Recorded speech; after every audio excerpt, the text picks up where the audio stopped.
High above New York, on the night of September 11, 2018, Air India Flight 101 was making a second attempt to land at International Airport. The aircraft had already suffered a string of instrument failures after a 14-hour journey, and fuel was running low. Among the systems that had failed was the ILS, the instrument landing system that helps pilots line up with the runway, especially in poor weather. Outside the cockpit, rain fell steadily, and thick cloud blanketed the airport. The pilots were, in effect, flying blind, with almost no way to spot the runway. 357 lives now depended on what the crew did in the next few minutes. Would they manage to avoid another tragedy in New York on a date already scarred by one? This is the story of Air India Flight 101. It was a warm autumn night at Delhi's Indira Gandhi International Airport. 342 passengers and 15 crew members were preparing to board a 14-hour flight to New York, a route heavily used by Indian students and tourists. And on this night, the aircraft was full, taking passengers over the polar corridor, across Pakistan, Russia, Finland, Greenland, and Canada, before finally entering U.S. airspace. The aircraft assigned to the flight was a Boeing 777-300ER, powered by two GE90-115B engines. It had been delivered to Air India back in 2009 and had been in service for 9 years. In command was Captain Rustam Palia, a 49-year-old with 3,500 hours on type. Flying alongside him were Captain Vikas, Captain Shashant Singh, and Captain D.S. Buddy. It was the first time all four had flown together as a crew. During the pre-flight briefing, engineers reported a fault with the aircraft's auxiliary power unit, APU. The APU supplies power to onboard systems while the main engines aren't running, but it isn't required for safe flight once airborne. So the crew judged the issue non-critical and elected to continue with the trip. Because of a forecast of possible bad weather at the destination, Captain Palia made one important call before departure. He asked for an extra 800 kilograms of fuel to be loaded, enough to divert to an alternate airport if needed. That single decision would prove decisive later in the flight.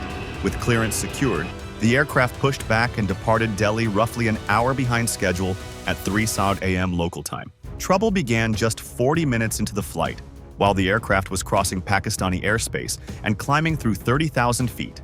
A caution appeared on the pilot's displays. Single-source radio altimeter.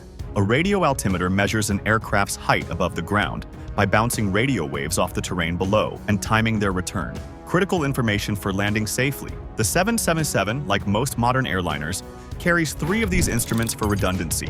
This warning meant 2 of the 3 had already failed, leaving only one functioning. That raised an unsettling question. How could the crew be certain the one working altimeter was even accurate? At cruising altitude, this wasn't an immediate danger, since aircraft rely instead on barometric altimeters, which calculate height from air pressure, rather than radio signals. Radio altimeters become essential later, during departure, and above all, during landing. The crew filed this fault away and continued east. 10 hours later, as the aircraft crossed the Atlantic, with roughly 3 hours left to New York, a second failure appeared. The TCAS, or Traffic Collision Avoidance System, had stopped working. TCAS acts as a safety net in busy skies, warning pilots of nearby aircraft and telling them whether to climb or descend to avoid a collision.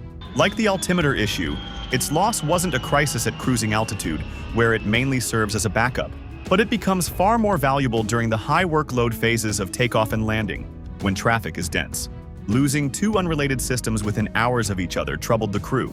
First the APU on the ground, then a radio altimeter shortly after takeoff, and now TCS. It raised the possibility of some deeper, unknown fault working its way through the aircraft's systems. But there was little to be done at 35,000 feet over the ocean. They pressed on toward New York. By around 6:10 a.m., the flight had entered New York airspace. The weather was overcast with rain and low cloud. The official weather report showed visibility of just a quarter of a statute mile for runway 04 right, with a vertical visibility of only 200 feet. After receiving clearance to land, the crew tried to capture the ILS localizer and glide slope, and found they couldn't. Normally, the ILS uses radio signals from ground antennas to guide an aircraft down a precise path, sometimes even allowing a fully automatic landing. With it unavailable, the crew switched to a backup method, an LNAV via nav approach, which uses GPS guidance to bring the aircraft close to the runway.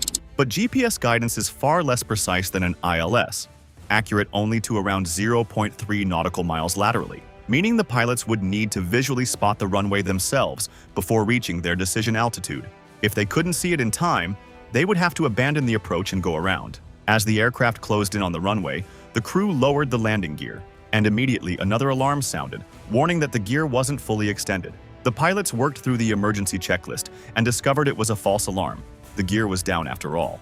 But for a crew already stretched thin by cascading system failures, it was one more distraction at the worst possible time. Descending at 300 to 400 feet per minute and unable to stabilize the approach, the pilots made the call to abandon the landing and go around, climbing back to 2,000 feet. Back in contact with New York Departure Control, the crew asked for extended vectors, more time in a holding pattern, to work through their mounting problems before attempting a second approach. They explained that they'd lost the localizer, their landing minimums had changed, and there was simply too much going on to commit to another attempt just yet. The height of the lowest cloud layer above the ground, and therefore the altitude at which pilots can expect to first see the runway. But without those systems, needing to spot the runway visually, this crew required a ceiling of at least 600 feet. JFK's ceiling that morning was only 200 feet. Their alternates, Newark and Stewart, weren't any better, also sitting around 200 feet. The controller relayed the grim picture. Visibility at Kennedy was improving slightly, but the ceiling remained far too low for a non-precision approach. Autoland wasn't an option either, the pilots explained, given the loss of 2 radio altimeters and the TCS failure on top of everything else. The controller began searching for a viable alternate. Albany was reporting a 600-foot ceiling, Boston Logan, 500 feet, Washington Dulles, 200 feet.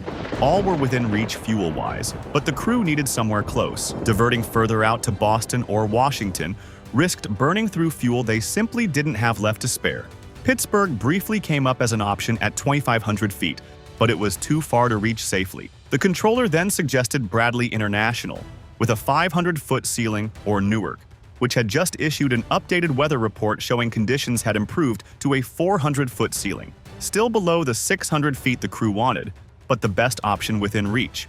With fuel dropping toward roughly 7,200 kilograms, barely enough to complete one more approach, the crew committed to attempting a VNAV approach into Newark. Asked routinely for a final count of souls and fuel on board, the crew reported 370 people and 7,200 kilograms of fuel remaining, a stark reminder of just how much was riding on the next few minutes. Handed off to Newark approach, the aircraft was cleared for the approach to runway 04 right, and on the ground, emergency vehicles were quietly put on standby in case they were needed. By this point, the crew had been on duty for more than 14 hours, operating a fully loaded wide-body jet through one of the busiest and most complex airspaces in the world, without most of their usual instruments. Outside, all they could see was solid cloud, and with every passing minute, they hoped it would finally break to reveal the runway below. Descending through 1,000 feet, the aircraft was slightly high on its ideal glide path. Left uncorrected, it would have forced yet another go-around, one they didn't have the fuel for. Captain Paglia eased the nose down to correct the flight path, but this caused the aircraft to gain speed, and at one point, controllers on the ground saw a low-altitude warning flash on their screens and relayed it to the crew. Finally, at 400 feet, the aircraft broke through the cloud base. The runway came into view, but the crew could see they were too high and off to one side. Captain Paglia made a final correction, easing the nose down and steering left to bring the aircraft back onto the centerline.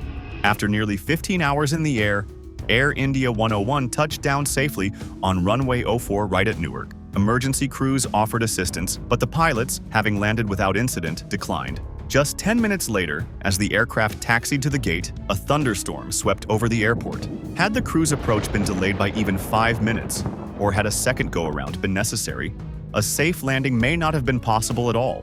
The exact cause of the cascading instrument failures was never officially confirmed. Air India never released an incident or investigation report. What stands out most is that this was a crew of 4 pilots who had never flown together before that night. Despite that, and despite facing a relentless string of system failures on top of deteriorating weather and dwindling fuel, they coordinated closely with each other and with air traffic control throughout, and brought all 357 people on board down safely. If you liked the video, please be sure to like it and subscribe to the channel.